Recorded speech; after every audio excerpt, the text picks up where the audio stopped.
เอลซัลวาดอร์ย้ายนักโทษไปยังเรือนจำขนาดใหญ่ที่สุดในอเมริกา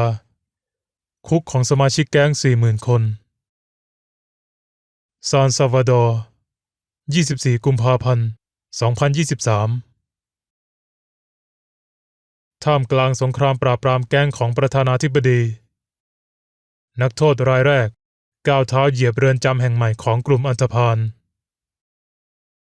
รัฐบาลเอลซัลวาดอร์ย้ายผู้ต้องขังที่เป็นสมาชิกแก๊งผู้ต้องสงสัยหรือผู้ถูกกล่าวหาราว 2,000 คนไปที่เมกะพริซันความจุ 40,000 คนโดยมาถึงเรือนจำในวันศุกร์ซึ่งเป็นขั้นตอนล่าสุดในการปราบปรามอาชญากรรมที่เป็นข้อขัดแย้งซึ่งทำให้จำนวนประชากรในเรือนจำของประเทศในอเมริกากลางเพิ่มสูงขึ้นเรือนจำแห่งใหม่ที่สร้างขึ้นในเอลซัลวาดอร์เพื่อรองรับผู้ถูกคุมขังซึ่งเป็นสมาชิกแก๊งมากกว่า 40,000 คนที่เป็นเป้าหมายในสงครามปราบปรามอาชญากรรมของประธานาธิบดีนาจิบ บูเกเล่ทวีตว่าวันนี้ก่อนรุ่งสางในปฏิบัติการครั้งเดียวเราย้ายสมาชิก 2,000 คนแรกไปยังศูนย์กักกันการก่อการร้าย Center for the Confinement of Terrorism หรือชื่อย่อเซกดซึ่งเขาอ้างว่าเป็นเรือนจำขนาดใหญ่ที่สุดในอเมริกานี่จะเป็นบ้านหลังใหม่ของพวกเขาที่ซึ่งพวกเขาจะอาศัยอยู่รวมกันเป็นหลายทศวรรษโดยไม่สามารถสร้างความเสียหายให้กับประชาชนไปมากกว่านี้เขาเสริมว่านี่จะเป็นบ้านหลังใหม่ของพวกเขาที่ซึ่งพวกเขาจะอาศัยอยู่เป็นเวลาหลายทศวรรษและอยู่รวมกันโดยไม่แยกทั้งสองแก๊งออกจากกันพวกเขาจะไม่สามารถทำอันตรายใดๆต่อประชาชนได้อีกต่อไปประธานาธิบดีนาจิบ บูเกเล่เขียนบนทวิตเตอร์ประธานาธิบดีโพสต์วิดีโอที่เผยให้เห็นนักโทษเท้าเปล่าชายชะกันผู้มีรอยสักตามตัวที่บ่งบอกถึงความเป็นสมาชิกแก๊งสวมเพียงกางเกงบ็อกเซอร์หรือกางเกงขาสั้นสีขาวโกนหัวงอตัวก้มลงเอามือไพร่หลังวิ่งผ่านเรือนจำใหม่เข้าไปในห้องขังที่นี่พวกเขานั่งบนพื้นเรียงซ้อนกันอย่างใกล้ชิดแต่ละคนนั่งเอาขาทั้งสองข้างซ้อนเอวชายที่อยู่ข้างหน้าเขาขณะที่เจ้าหน้าที่ผู้คุมติดอาวุธซึ่งสวมหน้ากากยุทธวิธีเบลาคลาวาหรือหน้ากากไหมพรมกำลังยืนมองดูพวกเขาอยู่พวกเขาถูกต้อนขึ้นรถบัสมือและเท้าใส่กุญแจมือและโซ่ตรวนเพื่อจะนำพวกเขาไปยังเรือนจำแห่งใหม่ในขบวนที่มีเฮลิคอปเตอร์รวมอยู่ด้วยแม้ว่ารัฐบาลจะไม่ได้แจ้งล่วงหน้าเกี่ยวกับการย้ายเรือนจำแต่ญาติของผู้ต้องขังประมาณ150 คนรวมตัวกันในเช้าวันศุกร์หน้าเรือนจำลาเอสเปรันซาในซานซาลวาดอร์และสื่อมวลชนได้เห็นการจากไปของนักโทษจำนวนมากที่อยู่ในรถบัสหลายคันที่สิ่งก่อสร้างใหม่ชายเหล่านี้ถูกกองซ้อนรวมกันก่อนที่จะถูกรวมเป็นกลุ่มใหญ่เข้าไปในห้องขังโดยพวกเขาถูกทิ้งให้นั่งบนพื้นถัดจากห้องขังที่มีเตียงเหล็กเรียงซ้อนกันเป็นชั้นพัสดีบอกนักข่าวขณะเปิดเผยสถานที่ว่าจะไม่มีฟูกที่นอนให้เรากำลังกำจัดมะเร็งร้ายนี้ออกไปจากสังคมกุสตาโว บิยาโตโรรัฐมนตรีกระทรวงยุติธรรมและความมั่นคงสาธารณะกล่าวบนทวิตเตอร์รู้ไว้ว่าคุณจะไม่มีวันเดินออกจากเซกดคุณจะต้องชดใช้ในสิ่งที่คุณเป็นวายร้ายขี้ขลาดเขากล่าวเสริมเรือนจำแห่งนี้สร้างขึ้นตามคำสั่งของบูเกเล่หลังจากที่เขาประกาศสงครามกับแก๊งอันธพาลเมื่อเดือนมีนาคมปีที่แล้วเรือนจำแห่งนี้ สร้างขึ้นบนพื้นที่ 165.2 เฮกตาร์ 47,901 เอเคอร์ ในพื้นที่ชนบทในเมืองเตโกลูกาที่อยู่ห่างจากเมืองหลวงซานซาลวาดอร์ไปทางตะวันออกเฉียงใต้มากกว่า75กิโลเมตร47ไมล์เรือนจำแห่งนี้มีพื้นที่ 23.1 เฮกตาร์ในใจกลางพื้นที่ดังกล่าวซึ่งมีทหารและตำรวจจำนวนมากคอยรักษาความปลอดภัยในระหว่างการเยี่ยมชมเซกอตเมื่อปลายเดือนที่แล้วร่วมกับสื่อมวลชนโรมิโอ โรดริเกสอธิบายว่าเรือนจำแห่งนี้เป็นเรือนจำที่ใหญ่ที่สุดในซีกโลกตะวันตกโดยมีห้องขังสำหรับผู้ต้องขัง 40,000 คนและให้ความมั่นใจกับบูเกเล่ว่าสถานที่นี้สร้างมาเพื่อป้องกันการหลบหนี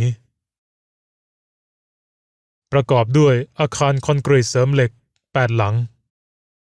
แต่ละหลังมีห้องขัง 32 ห้องพื้นที่ประมาณ100ตารางเมตร 1,075 ตารางฟุตซึ่งออกแบบมาเพื่อขังผู้ต้องขังมากกว่า100 คนตามรายงานของรัฐมนตรีกระทรวงโยธาธิการโรมิโอ โรดริเกสแต่ละห้องขังมีเพียงอ่างล้างมือ2 อ่างและห้องสุขา2 ห้องมีเตียงเหล็กเพียง80 หลังต่อนักโทษ100 คน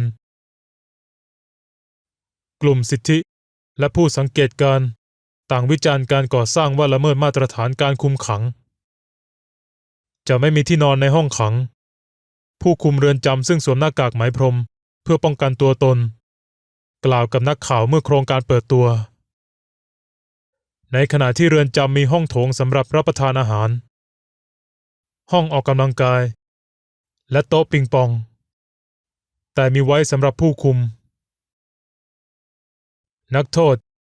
จะออกจากห้องขังเพื่อพิจารณาคดีทางวิดีโอคอนเฟอเรนซ์เท่านั้นหรือต้องรับโทษในห้องขังที่ไม่มีหน้าต่างและไม่มีแสงสว่างผู้ต้องสงสัยว่าเป็นสมาชิกแก๊งประมาณ 63,000 คนถูกรวบตัวตั้งแต่บูเกเล่ประกาศสถานการณ์ฉุกเฉินเมื่อหลายเดือนก่อนทำให้สามารถจับกุมได้โดยไม่ต้องมีหมายจับภายในประเทศณที่เกิดความรุนแรงโดยมีจุดประสงค์ที่ชัดเจนในการต่อสู้กับมาราซาลบาตรูชาหรือที่รู้จักในชื่อ MS-13 18 Street หรือ Barrio 18 Mara 18 หรือเรียกสั้นๆว่า La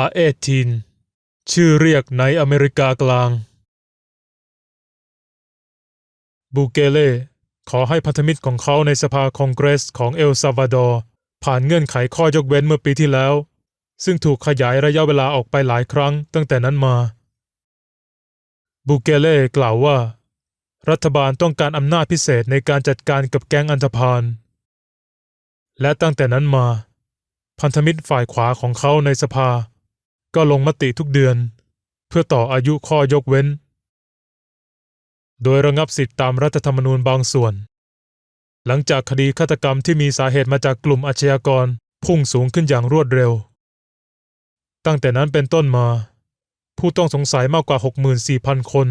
ถูกจับกุมในสถานการณ์ฉุกเฉินโดยเครือข่ายต่อต้านอาชญากรของรัฐบาลการจับกุมสามารถทำได้โดยไม่ต้องมีหมายศาลรัฐบาลเข้าถึงการสื่อสารส่วนตัวได้และผู้ถูกคุมขังไม่มีสิทธิ์มีทนายความอีกต่อไปแต่ครอบครัวของผู้ถูกคุมขังหลายคนกล่าวว่าบุคคลอันเป็นที่รักของพวกเขาเป็นพลเมืองที่ปฏิบัติตามกฎหมายฝ่ายค้านวิพากษ์วิจารณ์โครงการโดยชี้ให้เห็นถึงการขาดความโปร่งใสเกี่ยวกับค่าใช้จ่ายเสียงข้างมากในสภานิติบัญญัติที่สนับสนุนบูเกเล่ได้ผ่านร่างกฎหมายยกเว้นเรือนจำจากข้อกำหนดการกำกับดูแลตามปกติองค์กรด้านสิทธิมนุษยชนโต้แย้งว่าผู้บริสุทธิ์ตกเป็นเหยื่อของนโยบายนี้รวมทั้งผู้เสียชีวิตอย่างน้อยหลาย10 ราย ในระหว่างการควบคุมตัวของตำรวจองค์กรสิทธิมนุษยชนและสำนักงานผู้ตรวจการแผ่นดินแห่งชาติ National Ombudsman ได้รับการร้องเรียนเกือบ 8,000 เรื่องเกี่ยวกับการจับกุมโดยพลการเมื่อ3 สัปดาห์ที่แล้ว Amnesty International องค์การนิรโทษกรรมสากลกล่าวว่าเรือนจำใหม่จะเป็นสัญญาณที่หมายถึงความต่อเนื่องและการเพิ่มขึ้นของความรุนแรงที่เกิดขึ้นภายใต้สถานการณ์ฉุกเฉินองค์กรด้านสิทธิมนุษยชนกล่าวว่าสถานการณ์ฉุกเฉินที่บูเกเล่ใช้เพื่อทำการจับกุมได้นำไปสู่การละเมิดสิทธิมนุษยชนอย่างร้ายแรงหนึ่งในนั้นคืออำนาจเบ็ดเสร็จในการดำเนินคดีการกักขังโดยพลการจำนวนมาก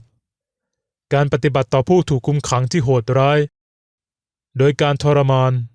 และการกระทำทารุณ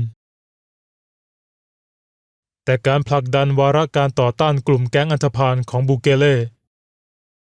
ยังคงได้รับความนิยมอย่างกว้างขวางในหมู่ซาบาโดรันหรือชาวซาลวาดอร์และรัฐมนตรีความมั่นคงของประเทศบอกกับรอยเตอร์ว่าจะดำเนินการต่อไปจนกว่าอาชญากรทั้งหมดจะถูกลากคอเข้าตารางรัฐบาลหลายชุดพยายามปราบ MS-13 และแก๊งอื่นๆซึ่งมีถิ่นกำเนิดในแคลิฟอร์เนียตอนใต้ในหมู่เด็กๆของชาวซาลวาดอร์ที่หนีสงครามกลางเมืองในประเทศระหว่างปี 1980 ถึง 1992 สมาชิกแก๊งที่ถูกตัดสินว่าให้เนรเทศออกจากสหรัฐอเมริกากลับไปยังบ้านเกิดของพวกเขาจากนั้นเหล่าบรรดาสมาชิกได้ก่อตั้งแก๊งขึ้นบนแผ่นดินซาลวาดอร์ซึ่งปัจจุบันมีสมาชิกประมาณ 70,000 คน